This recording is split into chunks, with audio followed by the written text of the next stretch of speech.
A shocking international murder for hire plot against former high-ranking White House officials. This morning, the U.S. is warning Iran of severe consequences if it attacks American citizens. The FBI has charged an Iranian military operative with plotting to assassinate former National Security Advisor John Bolton in the United States.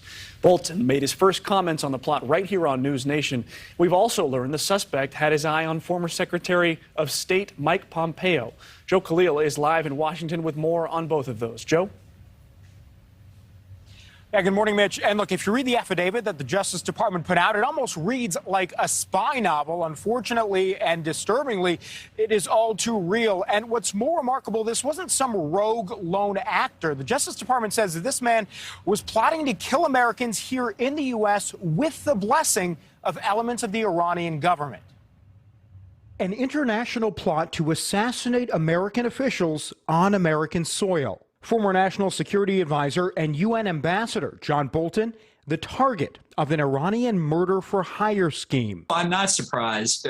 Look, the Iranian government is untrustworthy, an enemy of the United States. The same people who are saying, oh, yes, of course, we're going to give up our nuclear weapons program are trying to kill Americans on American soil. Bolton, speaking with NewsNation's Leland Vittert last night, commended the Justice Department for tracking and charging 45-year-old Shahram Poursafi, a member of Iran's Revolutionary Guard Corps, and for doing so publicly.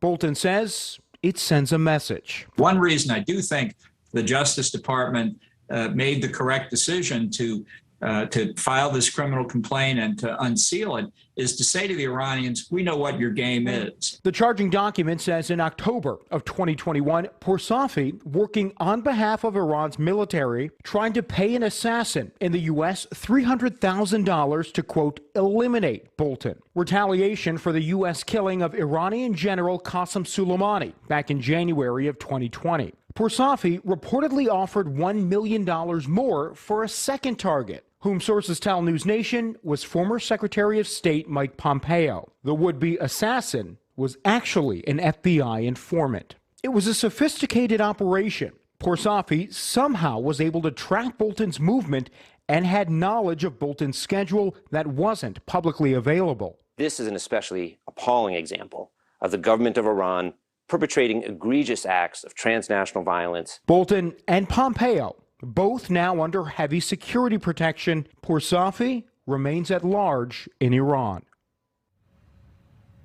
Now, as was plotting this, the Biden administration still negotiating with Iran on some kind of nuclear deal. And one of the asks from Iran was that they remove the terrorist label from the Iranian Revolutionary Guard Corps. You got to imagine that after this becomes public, at least that part of the negotiation, if not the entire thing, gets blown up. We're going to have to see what the Biden administration actually says in regards to that.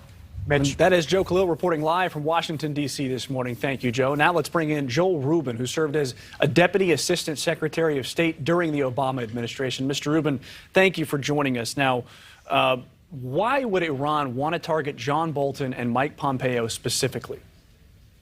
It's great to be with you. And this attack, this thwarted attack, was deplorable. Thank goodness we have strong professionals at the FBI and the Justice Department tracking these kinds of threats down.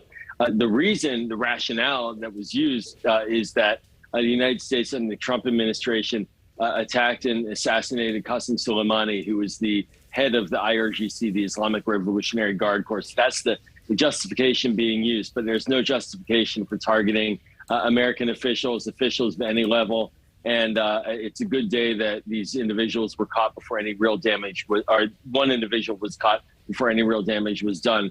Clearly, more work needs to be done to get the second. But this is good work by our FBI and DOJ. What is the point of charging somebody that is still in Iran and is very unlikely to ever come over here? The short of it is that it will make it impossible for them to leave Iran without fear of being arrested and prosecuted. This doesn't just stay within the United States government system. We now share this with other governments around the world. There are notices that go out, Interpol tracks. And so this individual as well in his movement. So this individual is now locked within Iran. And adding to that, then this potentially could mean sanctions targeting anyone who's associated with this individual. So while the wheels of justice turn slowly, as is often said, they will turn against this individual. Now, the government in Iran has already denied that they had any involvement in this. Are there any diplomatic relationships? I understand we're trying to revive the Iran nuclear deal, but it just seems like, how can you, on one side, be negotiating a nuclear deal, and on the other, have a member of the government, a member of the Iranian Revolutionary Guard, plotting to kill Americans on American soil? It seems like this, if whatever there was left of those diplomatic relations must be gone by now. Well, we're not negotiating with an ally here. We're negotiating with a regime, with a country that is an adversary, that is developing an illicit nuclear program, and we want to stop it. So that's the point of these diplomatic negotiations, to stop it, to get Iran to curtail its behavior, to ensure that it's verifiable that they will not get a nuclear weapon. At the same time, we can be tough, and we're showing that. And I think the Biden team is showing that Iran's illicit behavior, threatening American officials, threatening allies in the region, in the Middle East, that won't be tolerated either. One can walk and chew gum at the same time in diplomacy. It's not always simple, for certain, but a diplomatic arrangement on its nuclear program is in our broad national security interest. This was very concerning, I think, for John Bolton specifically, because there were members or movements of his schedule that were not public, that were known to this Iranian official. Does John Bolton now have to go look around his inner circle and say, which one of you guys is a spy? Well, it's certainly concerning for all officials. And, to broaden out the aperture a bit, we're seeing officials across the board here, even in the United States, facing a spike in threats against them for positions they take as government officials on behalf of all of us. And this is very concerning. These are individuals who serve. Now, I may agree or disagree with John Bolton's positions on policy, but that is irrelevant when it comes to the question of his safety and his security. And so it's sad. It's a sad day that Americans who serve in our government on behalf of the American people have to look over their shoulder for their own personal safety. I'm glad that Mike Pompeo is getting the kind of security support he's getting from the U.S. taxpayer. He deserves it. He should not be under threat. And certainly for Bolton, it would mean that he'd have to look over his shoulder a little bit at who he's engaging. And that's a very unfortunate situation. As you said, good work by the DOJ, making sure they caught this plot, nipped it in the bud, and prevented it from happening. Joel Rubin, the former Assistant Deputy Secretary of State, thank you very much for your time. Thank you for watching. Go to newsnationnow.com to find NewsNation on your television provider. And don't forget to click the red subscribe button below to get more of NewsNation's fact-driven, unbiased coverage.